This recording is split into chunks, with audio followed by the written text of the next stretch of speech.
you're a business leader or learning and development leader and want to get the best out of not only your own education, but those you train?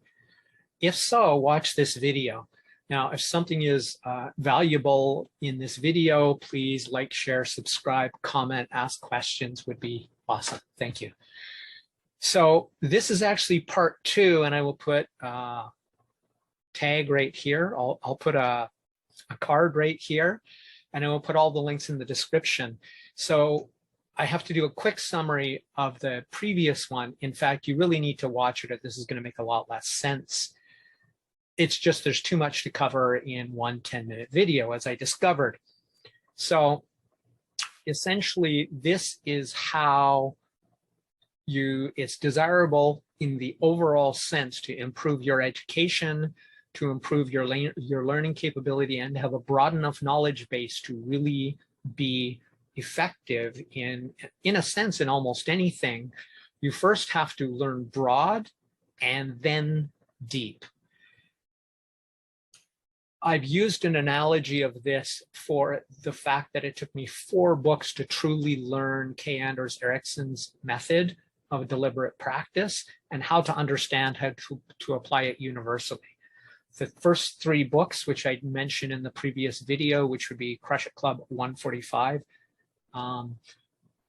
they're excellent books, and I recommend every single one of them for that broader education or the specific area they focus on, but not deliberate practice. If you really want a shortcut to learning deliberate practice, then you read K. Anders Ericsson's book, Peak. I think it's called The New Science of Expertise is the subtitle. So getting to this one, it's probably not an accident that Ericsson is actually the inventor of both the 10,000-hour rule and deliberate practice, to the best of my knowledge. And that he, of course, would there be the best equipped, or therefore be the best equipped to actually explain it effectively. It's not really difficult, but it's like everything else or many other things. There's subtle differences that really matter. And his explanation, unlike Malcolm Gladwell's, which he specifically states in that book, Peak, is an incorrect interpretation of the 10,000-hour rule. And most of the other books I read, I would say, have less than accurate, or at least my understanding of it was that it was less than accurate to the deliberate practice, which is essentially a key to learning, mastery, and mastery of almost anything.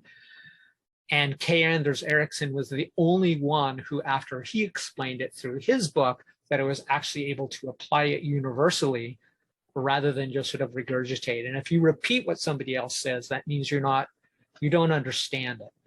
I have a saying that I use with my students, and that is understand, don't memorize.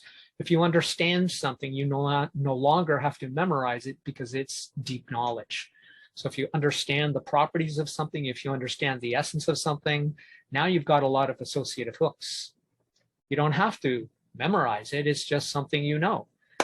Like the word that I've never rehearsed, but have never forgotten, saru, which is a Japanese word for monkey. Because I know what a monkey is, I know what saru is, and I didn't have to rehearse or memorize or repeat all sorts of things. But if you want to learn how to take initial learning and deepen it and test it, check out the video before, not this one, but the one before. This is Crush It Club 146. Go check out Crush It Club 144, which is about how to test your learning and how to maintain your learning and deepen it simultaneously, far more effectively, mainly using SRS. But it links to articles that go deeper on that topic. So while each book I learned in my broad education that led me to learning deliberate practice, this is a metaphor for why broad learning first is important. And that is, each of the books indirectly led me. That's how I get most of the books. I get them by personal recommendation when I read books or when I listen to books. And I get them through other books where what the author says is basically a recommendation or a specific topic. And that's how I came to K. Anders Ericsson's book through a long chain of other books, which honestly is probably more than the 4 that I've talked about or the 3 that I've talked about. So it really depends what you're doing. But if you want to go straight, if you want to jump to the answer, which is good, which is pragmatic, which is time effective and leverages your time, well, the ideal way is to ask somebody who already knows that answer, who can jump you all the way to the front of the line and you can just go do it. So if your goal is to accomplish something specific with a certain amount of knowledge, you know, not your broad education to improve your brain and give you a better base from which to draw, to even know what questions to ask, to even know what to look for, that's a different thing. And that's long-term, that's lifelong, in fact. So ask yourself, which approach will most efficiently lead to the solutions or results that I want? If you have a specific thing you want to accomplish, then you need to find the answer. So if I wanted to learn deliberate practice, I can save you the time, go read Peak or go listen to Peak by K. Anders Ericsson, or even watch the video, and I'll put a link to that there in the description and or there. And it in 2 minutes teaches you how to do deliberate practice. But on the journey to finding the book that gave me the answer, I learned so many other things that were valuable.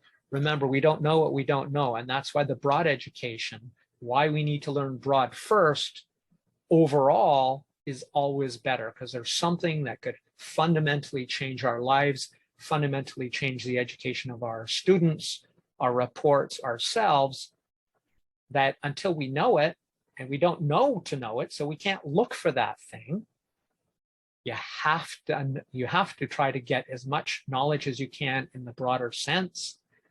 And then from that, you can draw to look for specific conclusions and solutions. So if you really want to learn something about testing your learning and maintaining your learning, actually deepening your learning while testing it simultaneously, even though you're still doing one task, even though you're single tasking, I'll of course put the link there and in the description. And that was called Testing Your Learning, or sorry, 3 Ways to Test Your Learning. That's Crush It Club 145. Another way you could do it if you're more into reading, I have an article I put a long time ago, which was called The Golden Triangle of Learning. And that's goes into even more depth as to how to apply deliberate practice to anything to improve it faster. And I will leave a link in the description because I can't make that one into a card. So another place to look, and this is one of the best books to make the argument for broad education, although I disagree with the author in that he thinks it's all about broad and nothing about deep, or at least that's sort of his position or my opinion of what his position is. And that is a book by David Epstein called Range. And he describes how the deep and excessive specialization in our modern education is a problem. And I agree, but his examples are kind of cherry picked. And though there's no question, you should always be learning and to learn broadly to then find out what you need to learn more deeply. His approach seems to basically be skip the deep altogether. And I just can't agree with that, because you can't get knowledgeable enough about some things to know your answers without going deeply. So I encourage you to get a broader education and experience some great books. I'm not making any money here. It's just books that are excellent. Listen to any of the books I talked about in the previous video, Crush It Club 145. And finally, I have a question. Which sources, if you put the answer in the comments, it would be wonderful. Which sources of knowledge have helped you the most? I would love to hear, get the book exchange going.